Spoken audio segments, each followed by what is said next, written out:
Hey, you're watching High Five. That means you're on the internet. So now's the perfect time for us to tell you 10 unbelievable facts about it. Let's go! 4 years after the creation of the internet, about 50 million people were using it. As for a comparison, it took 75 years for telephones to be used by just as many people. The radio, 38 years, TVs, 13, and the game Angry Birds to get 50 million downloads, it took 35 days. The first commercial banner for the internet was created in 1994 by the tech giant AT&T. This may sound like something from a Hollywood flick, but in the world there are 7 carefully picked people that hold what's referred to as the keys to the internet.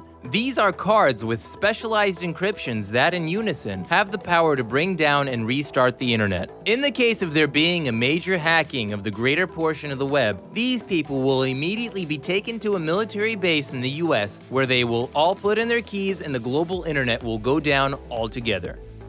The official Twitter of Sweden is not run by government deputies or the secretaries of state. The account changes hands between select Swedish citizens every week with the Twitter name @Sweden. The holder of the account is free to write not only about their own ideas and politics or of national concerns, but they may also write about average everyday people, retweet what they like, and lead conversations with other Twitter users.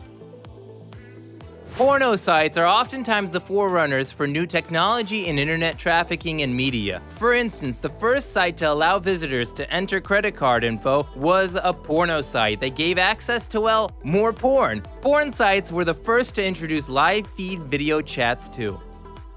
On the island country on the Pacific Ocean called Niue, there's a population of about 1,400 people, and throughout the whole island they have access to free internet through Wi-Fi.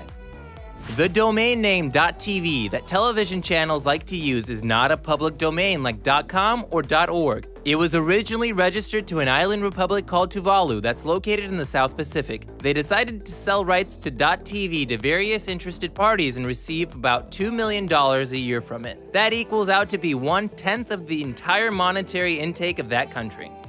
In just about all higher education institutions of the world, Wikipedia does not serve as a credible source of information, so don't use it as a source on your next exam. In Iceland, about 98% of citizens actively use the internet. That's the highest percent of all countries in the world. The lowest internet usage amongst citizens goes to, you guessed it, North Korea. About 2.5 billion of the world's population are internet users, and that's about 35% of the world's population in all. And that's been another episode of High Five on the World Wide Web. We hope that 35% of the world's population subscribes to our channel, and that all begins with you high-fiving that like button and subscribing to our channel. Thanks for watching, and we'll see you next time.